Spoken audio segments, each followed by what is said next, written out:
তো ছাত্ৰ-ছাত্ৰীসকল আজি তোমালোকৰ সপ্তম শ্ৰেণীৰ নতুন গণিতৰ পাৰ্ট 5ত কি আছে ত্ৰিভুজ আৰু ইয়াৰ ধৰ্ম ইয়াৰ বিষয়ে আলোচনা কৰিম। এইটো পাঠৰ বিষয়ে আমি আলোচনা কৰাৰ আগতে তোমালোকৰ কিছুমান আগতে শিকি অহা কিছুমান কোণৰ বিষয়ে তোমালোকক মনত পেলাই দিব বিচাৰিছো, কাৰণ সেইবিলাক মনত নাথাকিলে তোমালোকৰ এইটো বহুত অসুবিধা হ'ব। বুজি পাইছা? এতিয়া আমি প্ৰথমতে আলোচনা কৰিম কি বহীকোণৰ বিষয়ে। গতিকে বহীকোণটো লিখি লওঁ।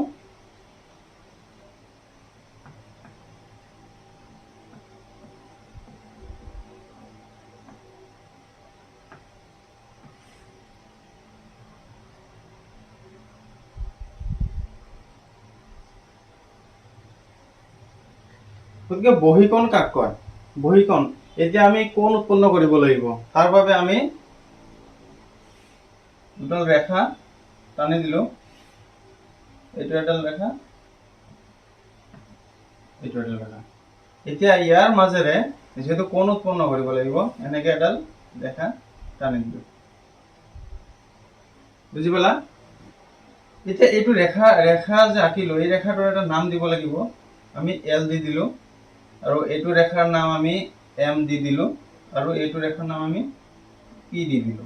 তিনিটা ৰেখাৰ তিনিটা নাম আমি দি দিলো। বুজি পালা? এতিয়া চোৱা, এইটো কটাকটি কৰাৰ কাৰণে এইবিলাক কোণ উৎপন্ন হৈছে। চোৱা, এইটো এটা কোণ, এইটো এটা কোণ, এইবিলাক কোণ উৎপন্ন হৈছে, হয়নে? চোৱা, এটা কোণ। গতিকে এই কোণ কেইটাৰ আমি এটা নাম দি দিওঁ। এইটো কোণৰ নাম আমি 1 দিলো, 2 দিলো, 3 দিলো, 4 দিলো। এতিয়া আমি প্ৰত্যেকটো কোণৰ আমি এটাকে মানে কি নাম দি দিলো, নাম্বাৰ দি দিলো, যাতে আমি সেই নম্বৰটো ক'লে যাতে আমি কোনটো কোণক বুজাইছে সেইটো বুজি পাওঁ। বুজি পালা? এতিয়া চোৱা, বহীকোণ কাক কয়? ইয়াতে বহুত কেইটা কোণ আছে। এতিয়া কোন কেইটাক বহীকোণ বুলি কোৱা হ'ব? যিহেতু এল আৰু এম ৰেখাডালক পি ৰেখাডালে ছেদ কৰিছে, মানে কাটিছে, গতিকে এই ৰেখা দুডালৰ এল আৰু এম ৰেখা দুডালৰ বহীকোণ হ'ব, বহীকোণ কি হ'ব? 1, 2 আৰু 7, 8। বুজি পালা? এইকেইটা হ'ল এই দুটাৰ বহীকোণ। বহীকোণ ইয়াতে কোন কেইটাক বুজাব? যে এইটো কোন চিন 1, কোণ 2, কোণ 7 আৰু কোণ 8। বুজি পালা? বহীকোণ কোন কেইটাক কোৱা হয়? এইটো মানে বাহিৰৰ ফালে যিকেইটা আছে, বহী মানে বাহিৰৰ ফালে, তো বাহিৰৰ ফালে যিকেইটা আছে সেইকেইটাক হ'ল বহীকোণ বুলি কোৱা হয়। এইকেইটা কিন্তু বহীকোণ কোৱা নহ'ব, এইকেইটা ভিতৰত আছে। গতিকে এই দুটা বাহিৰত, এই দুটা বাহিৰত। বুজি পালা? এই ৰেখা দুডালৰ বাহিৰত এই দুটা, যিহেতু এই দুডাল ৰেখাৰ মানে ভিতৰত আছে এইকেইটা, গতিকে এইকেইটা বহীকোণ নহ'ব, বাহিৰত থকা কেইটা বহীকোণ। এতিয়া বুজি পালা বহীকোণ কাক কোৱা হয়? অন্তস্থ কোণ কোনবিলাকক কোৱা হয়? অন্তস্থ মানে ভিতৰত, মানে বহী মানে বাহিৰত, অন্তস্থ মানে ভিতৰত। এতিয়া ভিতৰত আমাৰ কোন কেইটা কোণ আছে? চোৱা, ভিতৰত আমাৰ অন্তস্থ কোণ বুলি ক'লে আমি কোন কেইটা পাম? কোণ 3, কোণ 4, কোণ 5 আৰু কোণ 6। এইকেইটা হ'ল আমাৰ অন্তস্থ কোণ, কাৰণ এইকেইটা এই ৰেখা দুডালৰ ভিতৰত আছে, মানে অন্তৰ্ভুক্ত হৈ আছে। গতিকে এইকেইটা কোণক আমি অন্তস্থ কোণ বুলি কওঁ। বুজি পালা? বহীকোণ বাহিৰৰ কেইটা গ'ল, আৰু অন্তস্থ কোণ ভিতৰৰ কেইটা। বুজি পালা? বহীকোণ, অন্তস্থ কোণ। ক্লিয়াৰ হ'ল? গতিকে এতিয়া এই বহীকোণৰ ভিতৰত আকৌ ভাগ আছে, বেলেগ বেলেগ নাম আছে, আৰু অন্তস্থ কোণ বিলাকৰ ভিতৰতো আৰু বেলেগ বেলেগ নাম আছে। এতিয়া চোৱা, অনুৰূপ কোণ কাক কয়? অনুৰূপ কোণ মানে, অনুৰূপ শব্দটোৰ পৰা আমি এইখিনি বুজি পাওঁ, অনুৰূপ মানে একেই, ৰূপটো মানে একেই, মানে প্ৰায় একেই দেখাত। তেনেকুৱা তেনেকুৱা কোণো আছে, সেই কোণবিলাকক আমি অনুৰূপ কোণ বুলি কওঁ। গতিকে ইয়াতে চোৱা, এইটো এক, এইটো কোণ এক, এইটো কোণ দুই। এতিয়া আমি ফাৰ্ষ্টত একৰটো কওঁ। একৰ অনুৰূপ কোণটো কি হ'ব চোৱা, এইটো ৰেখাটো এনেকৈ গৈছে, এইটো এনেকৈ গৈছে, এনেকৈ মাজতে কাটি দিয়া হৈছে। গতিকে এইটোৰ পৰা এটা মানে ভাগ হ'ল নে নাই, বাওঁফালে এটা ভাগ হ'ল, সোঁফালে এটা ভাগ হ'ল, বুজি পালা? তো বাওঁফালৰ ভাগ আৰু সোঁফালৰ ভাগটো বেলেগ বেলেগ। চোৱা, এইটো কোণ আৰু এইটো কোণ দেখাত বেলেগ বেলেগ লাগিছে নে নাই? বেলেগ বেলেগ লাগিছে। এইটো অলপ ডাঙৰ, এইটো অলপ সৰু। কিন্তু এইটো কোণ আৰু এইটো কোণ চোৱা, দেখাত প্ৰায় একেই দেখা গৈছে। মুঠতে অনুৰূপ কোণ হ'ল যিটো ছেদক থাকে, যিটো মানে এইটো যিটো ৰেখাই কটাকটি কৰিছে, তাৰ সোঁফালৰ একেই ৰূপৰ কোণবিলাক। ওৱানৰ নিচিনা অনুৰূপ কোণ কোনটো হ'ব? এইটো নহয়, এইটো হ'ব। ওৱানৰ অনুৰূপ কোণ হ'ল 5। গতিকে ওৱানৰ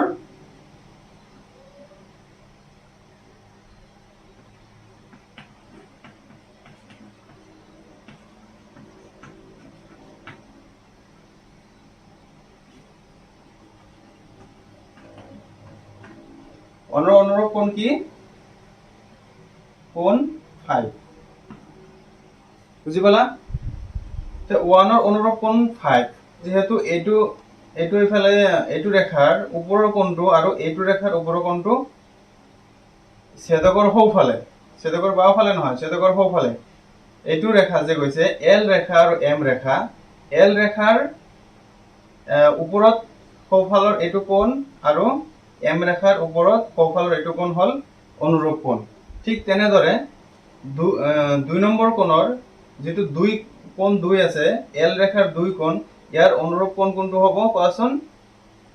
এইটো কোণ 6। কিয়নো এইটো ৰেখাৰ ছেদকৰ বাওঁফালে ওপৰত আছে, এইটো ৰেখাৰ ছেদকৰ বাওঁফালে ওপৰত আছে, বুজি পালা? গতিকে কোণ 2ৰ অনুৰূপ হ'ব কোণ 6। গতিকে 2ৰ অনুৰূপ হ'ব কোণ 6, বুজি পালা? ঠিক তেনেদৰে 2ৰ অনুৰূপ কোণ 6 হ'ল, তেতিয়াহ'লে 3ৰ অনুৰূপ কি হ'ব? 3ৰ অনুৰূপ হ'লে চোৱা, এইটো কোণ কোনটো স্থানত আছে? যে ছেদকৰ বাওঁফালে আৰু এলৰ তলত, হয়নে? ছেদকৰ বাওঁফালে এলৰ তলত। ঠিক এইটো ৰেখাৰো এমৰ তলত হ'ব লাগিব ছেদকৰ বাওঁফালে। তো কোনটো হ'ব? 7। 3ৰ অনুৰূপ হ'ব 7, বুজি পালা?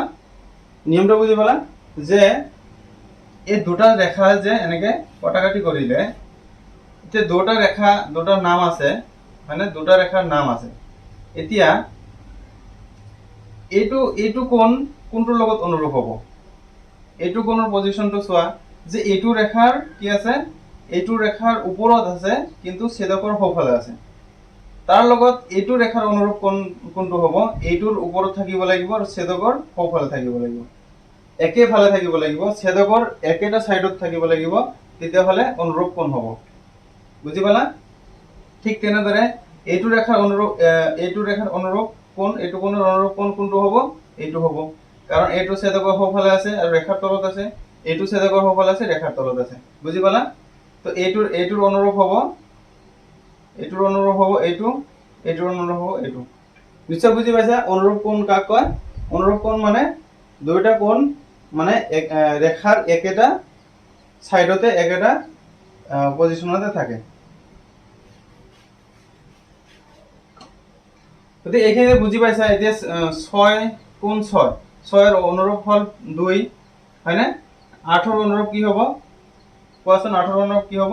8ৰ অনুৰূপ হ'ব 4, বুজি পাইছা? অনুৰূপ কোণ কেনেকে হয়? ছেদকৰ সোঁফালে থাকিব লাগিব। অনুৰূপ কোণ হ'বলৈ হ'লে ছেদকৰ একেটা সাইডতে হ'ব লাগিব আৰু যি দুটা ৰেখা কটাকটি কৰা হৈছে সেই ৰেখা দুডালৰ মানে একে পজিশনতে হ'ব লাগিব, তেতিয়াহ'লে অনুৰূপ কোণ হ'ব। এতিয়া চোৱা, একান্তৰ অন্তস্থ কোণ। আমি আগতে অন্তস্থ কোণ পাইছিলো। অন্তস্থ কোণত মই কৈছিলো নহয়, অন্তস্থ কোণৰ আৰু ভাগ আছে। এতিয়া অন্তস্থ কোণক আকৌ ভাগ কৰি একান্তৰ অন্তস্থ কোণ এটা আমি পালো। এতিয়া একান্তৰ অন্তস্থ কোণ কোনটো কোৱা হয়? আমি আগতে কি পাইছিলো? যে 3, 4, 5, 6 এইকেইটা হ'ল অন্তস্থ কোণ। এতিয়া একান্তৰ অন্তস্থ কোণ হ'বলৈ হ'লে যিকোনো এটা কোণৰ একান্তৰ অন্তস্থ কোণ কোনটো হ'ব? ধৰা হ'ল কোণ 3, কোণ 3, কোণ 3 ৰ একান্তৰ অন্তস্থ কোণ কি হ'ব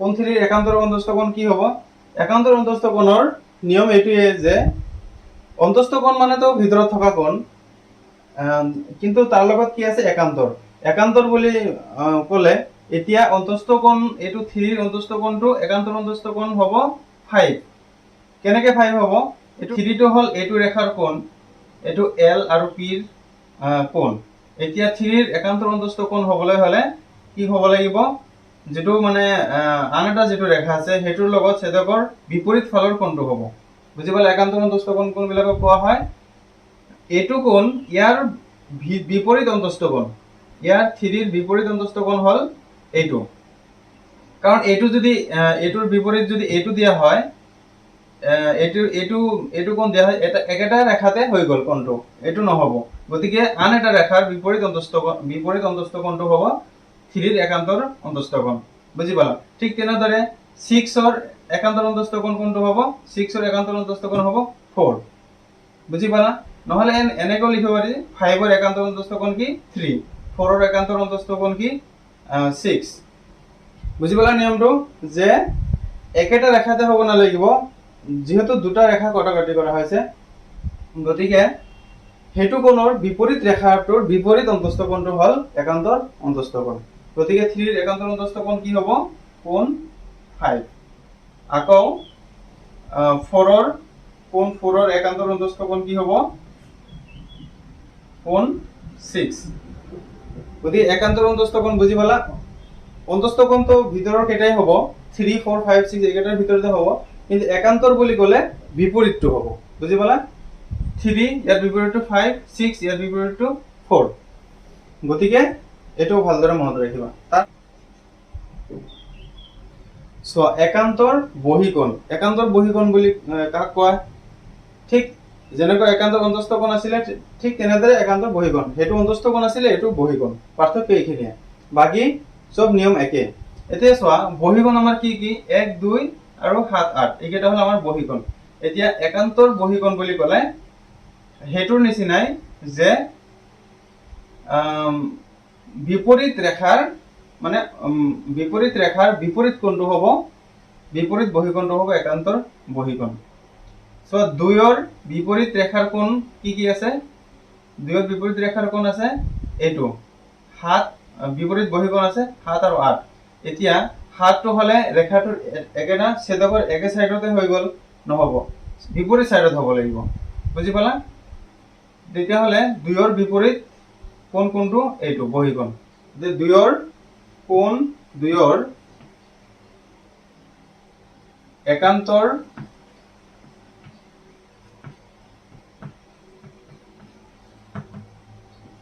বহিকোণ কি কোণ 8 বুজি পালা 2 ৰ একান্তৰ বহিকোণ হল কোণ 8 ঠিক তেনেদৰে এফালে 1 এটা আছে বহিকোণ ইয়াৰ একান্তৰ বহিকোণ কি হ'ব ইয়াৰ বিপৰীত ফালে বিপৰীত বহিকোণটো গতিকে কি হ'ব 7 হ'ব গতিকে কোণ 1 ৰ একান্তৰ বহিকোণ কি হ'ব কোণ 7 বুজি পাইছা এইখিনি একান্তৰ অন্তস্থ কোণ আৰু একান্তৰ বহিকোণ বুজি পালা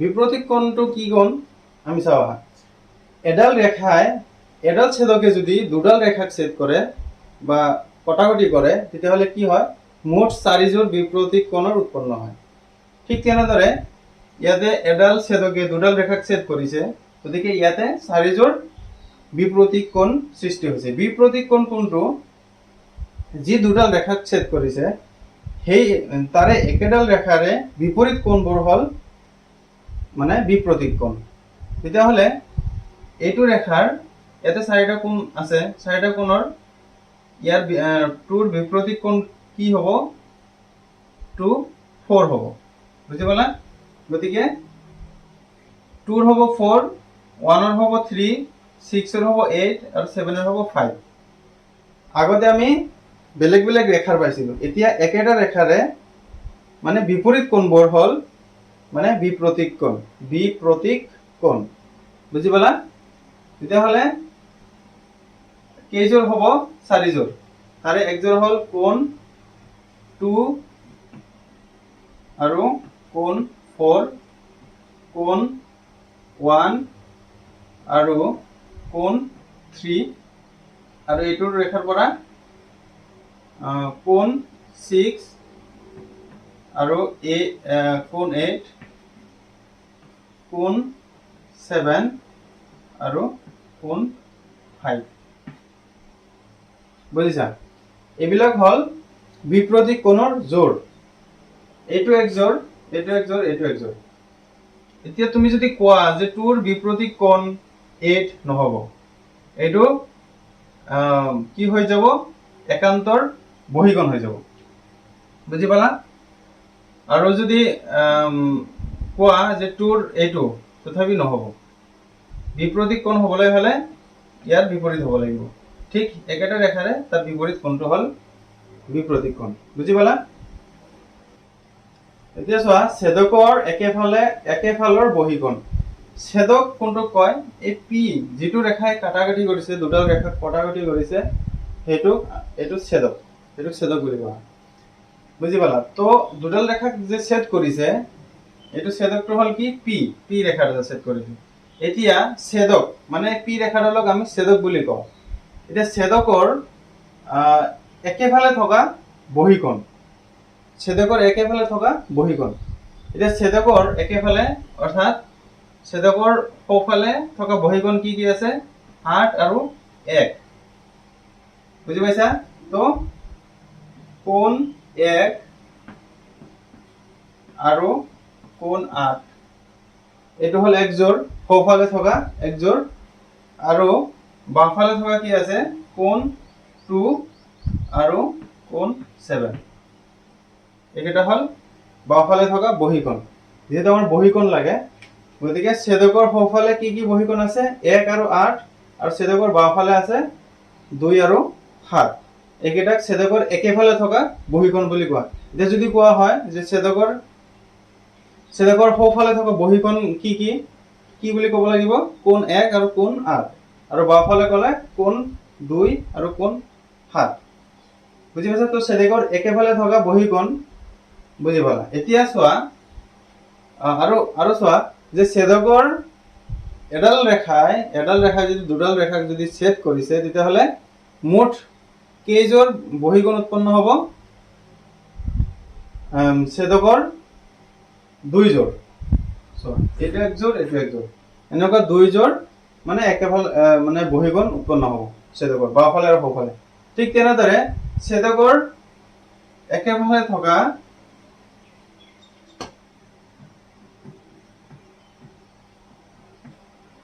অন্তস্থ কোণ। ছেদকৰ একেফালে থকা অন্তস্থ কোণ কি কি আছে? চোৱা, আমি বহীকোণটো পালো যেনেকে অন্তস্থ কোণো ঠিক তেনেদৰে। এতিয়া ছেদকৰ একেফালে থকা অন্তস্থ কোণ বিলাক হ'ল এইবিলাক। গতিকে এইটোৰ সোঁফালে কি কি অন্তস্থ কোণ আছে? সোঁফালে আছে ধৰা কোণ 4, কোণ 4 আৰু কোণ 5। ঠিক তেনেদৰে বাওঁফালে কি আছে? কোণ 3 আৰু কোণ 6। এইকেইটা অন্তস্থ কোণ। এতিয়া ছেদকৰ একেফালে থকা অন্তস্থ কোণ কেইযোৰ? 2যোৰ। একফালে আছে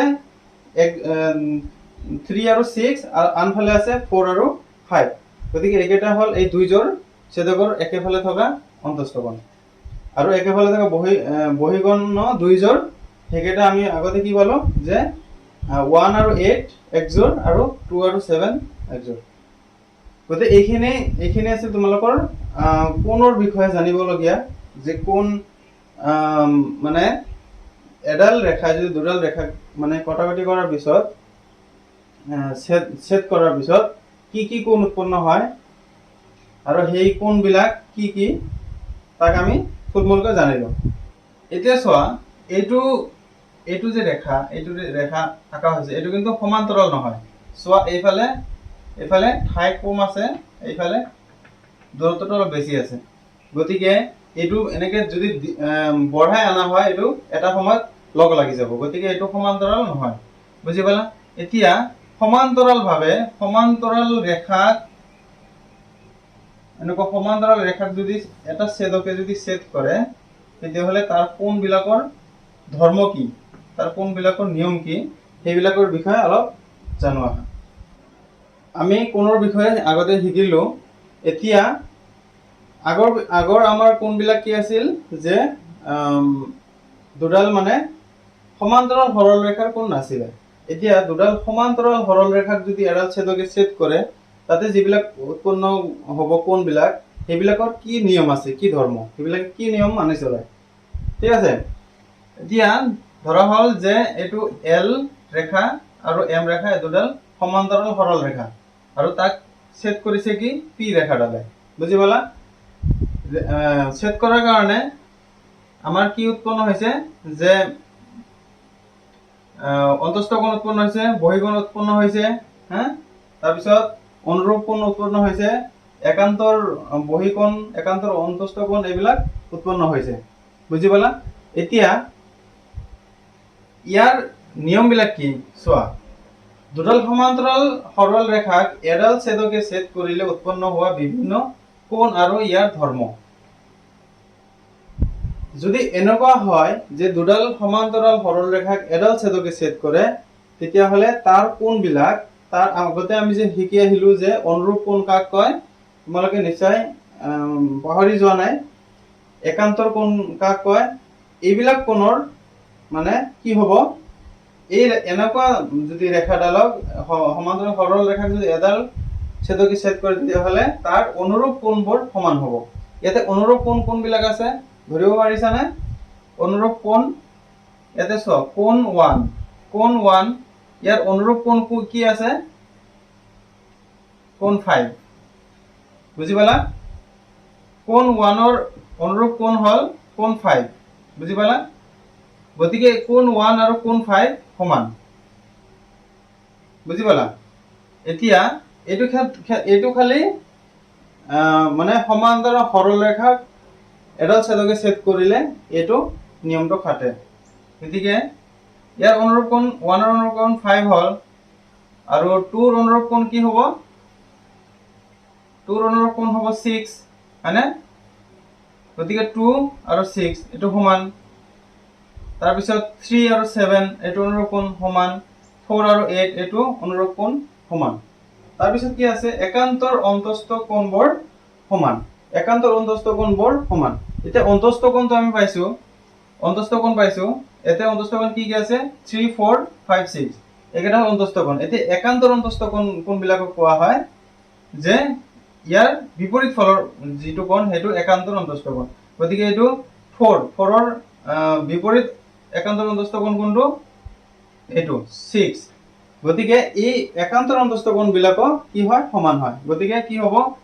এইটো 4ৰ একান্তৰ অন্তস্থ কোণ কি? 6। গতিকে কোণ 4 আৰু কোণ 6 সমান। বুজি পালা? কোণ 4 আৰু কোণ 6 সমান। কিহৰ কাৰণে সমান? যে একান্তৰ অন্তস্থ কোণ সমান। সৰল ৰেখাক যদি সমান্তৰাল সৰল ৰেখাক এটা ছেদকে ছেদ কৰে তেতিয়াহ'লে একান্তৰ অন্তস্থ কোণবোৰ সমান। ঠিক তেনেদৰে 3ৰ একান্তৰ অন্তস্থ কোণ কি? 5। গতিকে কোণ 3 আৰু কোণ 5 এইটো সমান। বুজি পালা? তাৰ পিছৰ নিয়ম কি আছে? একান্তৰ বহিকোণবোৰ সমান। একান্তৰ অন্তস্থ কোণ সমান আমি পালো, এতিয়া একান্তৰ বহিকোণো সমান হ'ব। গতিকে বহিকোণ কি কি আছে? 1, 2 আৰু 7, 8। এতিয়া কোণ 1, কোণ 1 হ'ল বহিকোণ। ইয়াৰ একান্তৰ বহিকোণ কি হ'ব? ঠিক তেনেদৰে ছেদকৰ বিপৰীত ফালৰ বহিকোণ এইটো। 1ৰ একান্তৰ বহিকোণ হ'ল 7। গতিকে কোণ 1 আৰু কোণ 7 এই দুটা কোণ সমান। ঠিক তেনেদৰে কোণ 2 তাৰ একান্তৰ বহিকোণ হ'ল কোণ 8। গতিকে 2 আৰু 8 এই দুটা কোণ সমান। বুজি পালা? তাৰপিছত কি আছে? ছেদকৰ একেফালৰ অন্তস্থ কোণবোৰ সম্পূৰক। ছেদকৰ একেফালৰ এইটো হ'ল ছেদক, পি ৰেখাডাল হ'ল ছেদক। ইয়াৰ একেফালৰ অন্তস্থ কোণবোৰ সম্পূৰক। সম্পূৰক মানে হ'ল 180 ডিগ্ৰী। বুজি পালা? 180 ডিগ্ৰী তাৰমানে এই দুটা কোণৰ সমষ্টি মানে 180 ডিগ্ৰী। ছেদকৰ একেফালৰ অন্তস্থ কোণ কাক কোৱা হৈছে? একেফালৰ বাওঁফালৰ ধৰা 3 আৰু 6 এই দুটা হ'ল ছেদকৰ একেফালৰ অন্তস্থ কোণ গতিকে এই দুটা কোণৰ এই দুটা কোণৰ সমষ্টি কিমান হ'ব জুখিলে কিমান পোৱা যাব কিমান ডিগ্ৰী পোৱা যাব 180 ডিগ্ৰী পোৱা যাব বুজি পালা ঠিক সোঁফালৰ একেফালৰ হৈ যাব কি কোনটো কোনটো কোণ সোঁফালৰ কোণ 4 আৰু কোণ 5 এই কোণ দুটাও ছেদকৰ একেফালৰ অন্তস্থ কোণ গতিকে এই কোণ দুটাৰো সমষ্টি কিমান হ'ব 180 ডিগ্ৰী অৰ্থাৎ সম্পূৰক হ'ব ঠিক তেনেদৰে ছেদকৰ একেফালৰ বহিকোণবিলাক কোণবোৰৰ বৰ সম্পূৰক এতিয়া অন্তস্থ কোণ যেনেকৈ আমি একেফালৰ সম্পূৰক পালো এইটো সাইডৰ সম্পূৰক এইটো সাইডৰ এই দুটা সম্পূৰক ঠিক তেনেদৰে বহিকোণ কি কি আছে ছেদকৰ বাওঁফালে 2 আৰু 7 আছে 2 আৰু 7 এই দুটা বহিকোণ হ'ল ছেদকৰ বাওঁফালৰ একেফালৰ বহিকোণ এই দুটা কোণ হ'ব কি সম্পূৰক এই দুটা কোণ জুখিলে 180 ডিগ্ৰী পোৱা যাব ঠিক তেনেদৰে সোঁফালে কি কি আছে বহিকোণ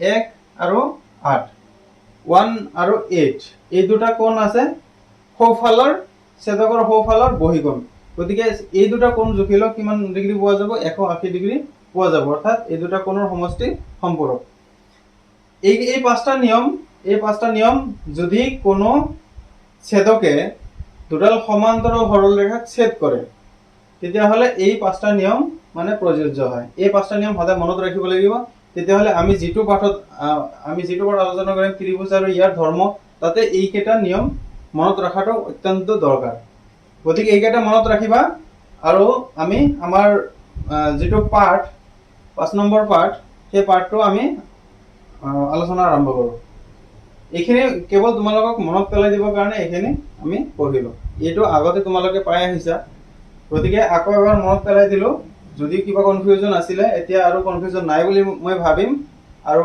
এতিয়া আমাৰ পাঠটো আমি আৰম্ভ কৰোঁ এতিয়া আমি পাঠত আহি গ'লোঁ 5 নম্বৰ পাঠত ত্ৰিভুজৰ বিষয়ে আমি এতিয়া আলোচনা কৰিম এতিয়া চোৱা ত্ৰিভুজ কাক কয় ত্ৰিভুজ নিশ্চয় তোমালোকে জানা ত্ৰিভুজ কাক কয় আগতে পাইছা গতিকে তথাপি একবাৰ চাই লোৱা যে তিনিডাল ৰেখাখণ্ডৰ দ্বাৰা আগুৰি থকা বন্ধ সমতলিক আকৃতি এটা ত্ৰিভুজ বা ইংৰাজীত ট্ৰায়াঙ্গেল বোলা হয় মানে তিনিডাল ৰেখাখণ্ড হয়নে এইটো এ বি এডাল ৰেখাখণ্ড বি চি এডাল ৰেখাখণ্ড এ চি এডাল ৰেখাখণ্ড গতিকে তিনিডাল ৰেখাৰে আগুৰি থকা সমতল আকৃতিৰ হ'ব লাগিব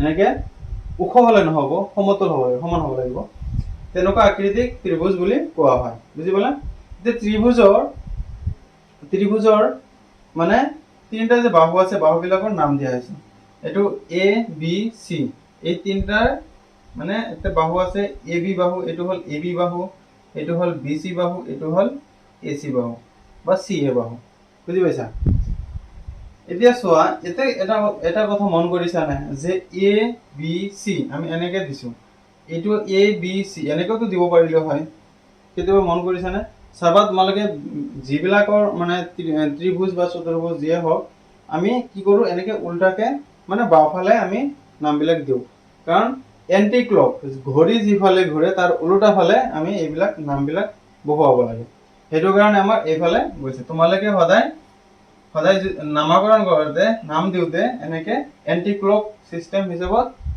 দিবা বুজি পালা এতিয়া চোৱা ত্ৰিভুজক বাহুৰ ওপৰত ভিত্তি কৰি তিনিটা বাহু আছে বাহুৰ ওপৰত ভিত্তি কৰি তাক তিনিটা ভাগত ভগোৱা হৈছে সেই তিনিটা ভাগ কি কি বিষমবাহু ত্ৰিভুজ সমদ্বিবাহু ত্ৰিভুজ আৰু সমবাহু ত্ৰিভুজ বিষমবাহু ত্ৰিভুজ বিষম মানে সমান নহয় বিষমবাহু যাৰ বাহুবিলাক সমান নহয় তিনিওটা বাহু যদি এটাই আনটোৰ লগত সমান নহয় তাক কি কোৱা হয় বিষমবাহু ত্ৰিভুজ বাহু মানে বুজি পাইছা এইবিলাক এই ৰেখাবিলাক এইবিলাক মানে কোনোটোৰ লগত মানে সমান নহয় তাক বিষমবাহু ত্ৰিভুজ বুলি কোৱা হয় আৰু সমদ্বিবাহু ত্ৰিভুজ যাৰ দুটা বাহু সমান আন এটা বাহু সমান নহয় মানে দুটা বাহু একে জোখৰ কিন্তু আৰু এটা বাহু হয় তাতকে ডাঙৰ বা সৰু তেতিয়াহ'লে দুটা বাহু সমান হ'লে তাক সমদ্বিবাহু মানে দুটা বাহু সমান সমদ্বিবাহু ত্ৰিভুজ তাৰপিছত সমবাহু ত্ৰিভুজ মানে হ'ল তোমাৰ আটাইকেইটা বাহুৱে সমান তিনিটা বাহু আছে তিনিটা বাহুৰ জোখ একে সমান যদি 50 সেন্টিমিটাৰকে হয় ধৰা এটা বাহু গতিকে তিনিটা বাহু 50 সেন্টিমিটাৰ হ'ব। বুজি পালা যে বাহুৰ ওপৰত ভিত্তি কৰি তিনিটা ভাগ, বিষম বাহু, সমদ্বিবাহু আৰু সমবাহু ত্ৰিভুজ কাক বোলে। এতিয়া চোৱা, এতিয়া আমি চাম যে কোণৰ ওপৰত ভিত্তি কৰিও ত্ৰিভুজক তিনিটা ভাগত ভগোৱা হৈছে। সেইকেইটা কি কি আহা চাওঁ।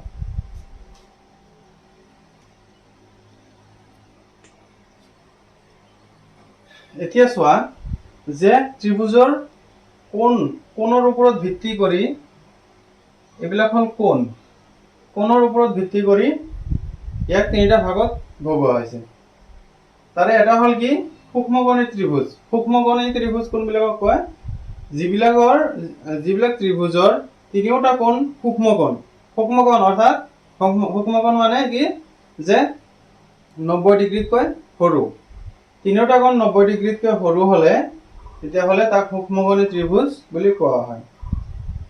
সমকোণী ত্ৰিভুজ মানে এক সমকোণ মানে কি হ'ল 90 ডিগ্ৰী। গতিকে যিটো ত্ৰিভুজত যিকোনো এটা কোণ 90 ডিগ্ৰী আছে তাক সমকোণী ত্ৰিভুজ বুলি কোৱা হয়। স্থূলকোণী ত্ৰিভুজ মানে হ'ল যিটো ত্ৰিভুজত এটা কোণ 90 ডিগ্ৰীতকৈ ডাঙৰ আছে, মানে এক সমকোণতকৈ ডাঙৰ, মানে 90 ডিগ্ৰীতকৈ ডাঙৰ কিন্তু 180 ডিগ্ৰীতকৈ সৰু, তেনেকুৱা ত্ৰিভুজক স্থূলকোণী ত্ৰিভুজ বুলি কোৱা হয়। এতিয়া বুজি পালা যে সূক্ষ্মকোণী কোণবিলাক যিবিলাকৰ তিনিওটা কোণ মানে 90 ডিগ্ৰীতকৈ সৰু তাক সূক্ষ্মকোণী ত্ৰিভুজ বুলি কোৱা হয়। আৰু যিটো ত্ৰিভুজৰ এটা কোণ 90 ডিগ্ৰী আছে তাক মানে সমকোণী ত্ৰিভুজ বুলি কোৱা হয়। আৰু যিটো ত্ৰিভুজত এটা কোণ 90 ডিগ্ৰীতকৈ ডাঙৰ আছে তাক স্থূলকোণী ত্ৰিভুজ বুলি কোৱা হয়। এইখিনি বুজি পালা? এতিয়া চোৱা, এইটো ত্ৰিভুজৰ ABC এটা ত্ৰিভুজ। এইটো ত্ৰিভুজৰ এইবিলাক হ'ল এটাকে কোণ। বুজি পালা? এইবিলাক হ'ল এটাকে কোণ। এতিয়া কোণটো তোমাৰ এইটো কোণ লিখিব লাগে। এইটো কোণ তুমি কেনেকৈ লিখিবা? যে এইটো কোণ চিহ্নটো দিব লাগিব ABC, অৰ্থাৎ মাজত যিটো আখৰ থাকিব সেইটোহে কোণটো বুজাব। এইটো নহয়, কোণ A মানে এইটো নহয়, মাজত যিটো আখৰ থাকিব এইটোই কোণটো বুজাব। অৰ্থাৎ এইটো কোণটো বুজোৱা হৈছে B কোণটো। ইয়াক আমি শৰ্টকে এনেকে লিখিবও পাৰো যে কোণ চিন দি কোণ B। ইয়াক আমি এনেকে লিখিব পাৰো। বুজি পাইছা? এনেকৈ লিখিব পাৰো বা এনেকে লিখিলে তোমাৰ মাজৰ যিটো থাকিব মানে আখৰটো সেইটোহে বুজাব। বুজি পালা? এতিয়া কোণবিলাক আমি কেনেকে লিখিম সেইটোতো তোমালোকে জানিলা। এতিয়া চোৱা যে এই বি কোণটো কোনটো বাহুৰ বিপৰীত কোণ? বি কোণটো AC বাহুৰ বিপৰীত কোণ।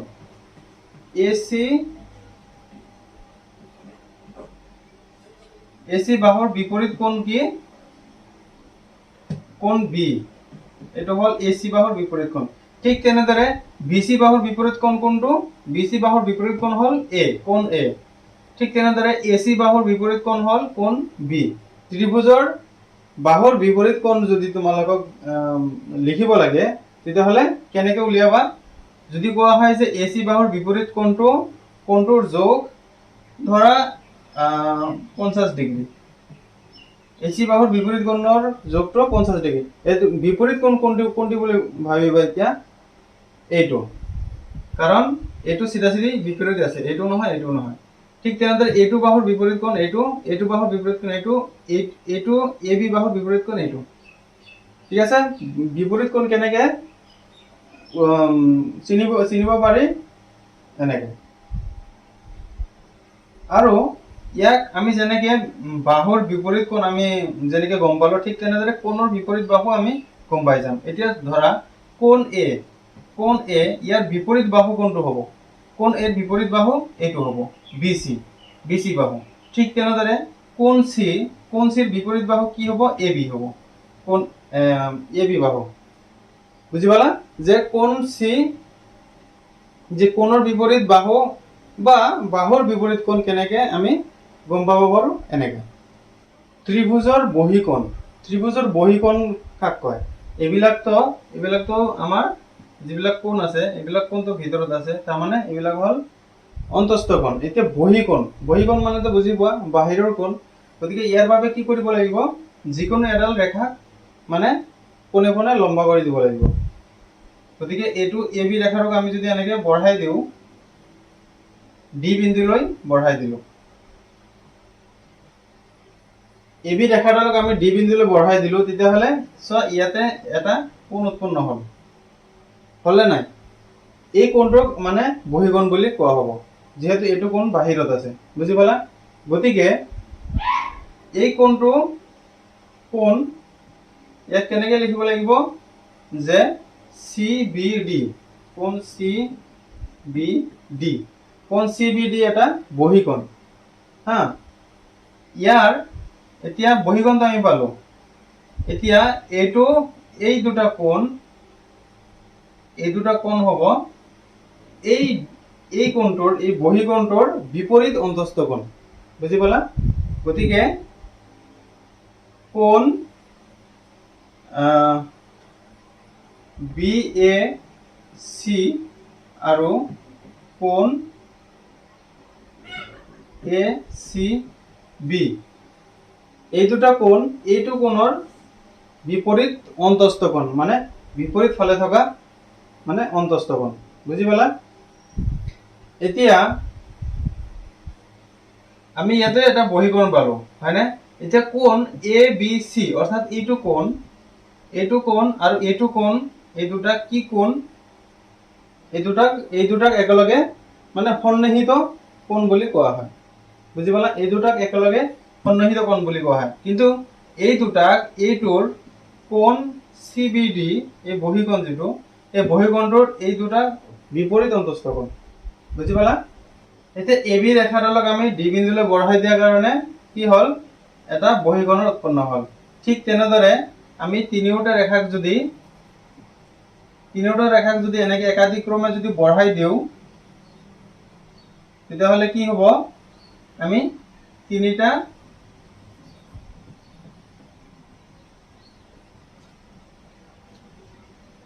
আমি বহীকোণ পাম, হয়নে? আমি এটা ৰেখাক বঢ়াই দিলে এটা বহীকোণ পালো। তিনিটা ৰেখাক যদি একাদিক্ৰমে যদি আমি বঢ়াই দি থাকো, মানে ক্ৰম অনুসৰি যদি বঢ়াই দি থাকো, তেতিয়াহ'লে আমি তিনিটা বহীকোণ পাম, হয়নে? এইটো ডি লৈকে বঢ়াই দিলো, এইটো ধৰা ই লৈকে বঢ়াই দিলো, এইটো এফ লৈকে বঢ়াই দিলো, তেতিয়াহ'লে আমি তিনিটা বহীকোণ পালো। এতিয়া তিনিটা বহীকোণ আমি আগতে কি পাইছিলো, এইটো কোণৰ বিপৰীত অন্তস্থ কোণ হ'ল এই দুটা কোণ, অৰ্থাৎ কোণ চি বি ডি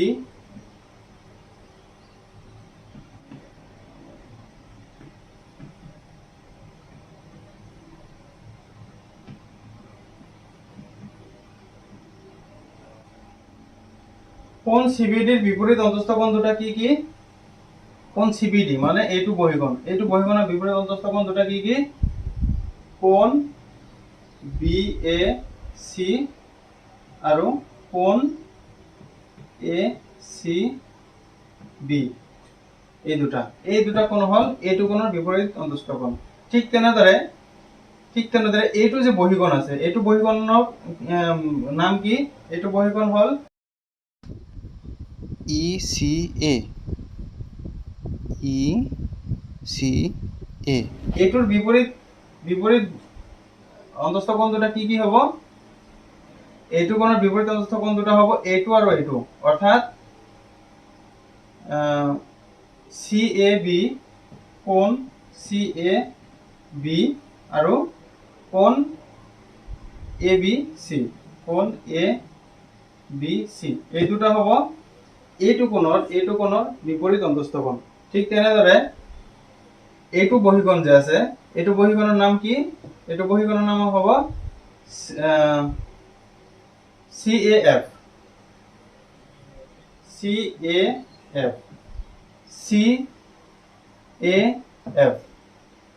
গতিকে এইটো কোণৰ বিপৰীত অন্তস্থ কোণ কোনটো হ'ব? এইটো আৰু এইটো হ'ব। গতিকে এইটো কোণ কি? ABC, কোণ ABC আৰু কোণ BCA।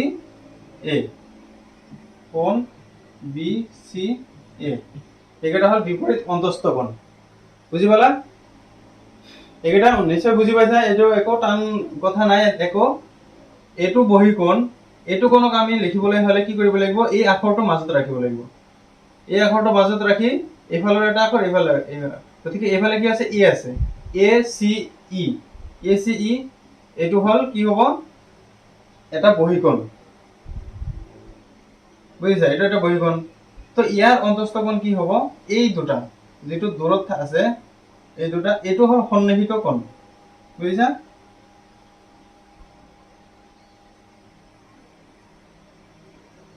এই দুটা হ'ল বিপৰীত অন্তস্থ কোণ মানে ভিতৰত থকা অন্তস্থ কোণ বিপৰীত ফালে থকা ভিতৰৰ কোণ ঠিক তেনেদৰে এইটো যে আছে এইটো বহিকোণ আছে এইটো বহিকোণ কি CAF মানে এইটো কোণ বুজাইছে বুজি পালা তো এইটো কোণৰ বিপৰীত অন্তস্থ কোণ কি হ'ব এইটো কোণ আৰু এইটো কোণক আমি কি ক'ম ABC মানে এইটো কোণ আৰু BCA তাৰমানে এইটো কোণ বুজি পালা এইখিনি নিশ্চয় বুজি পাইছা গতিকে ছাত্ৰ ছাত্ৰীসকল আজিৰ ক্লাছটো অলৰেডি বহুত দীঘলীয়া হৈ গ'ল আজিৰ ভিডিঅ'টো ইয়াতে সামৰিব লাগিব আমি নেক্সট ভিডিঅ'ত বাকি ইয়াৰ পিছৰখিনি আমি ভালদৰে আলোচনা কৰিম এইখিনি তোমালোকে মনোযোগেৰে অলপ চাবা আৰু ইয়াক আয়ত্ত কৰিবলৈ চেষ্টা কৰিবা ইয়াৰ ধৰ্মবিলাক নীতিবিলাক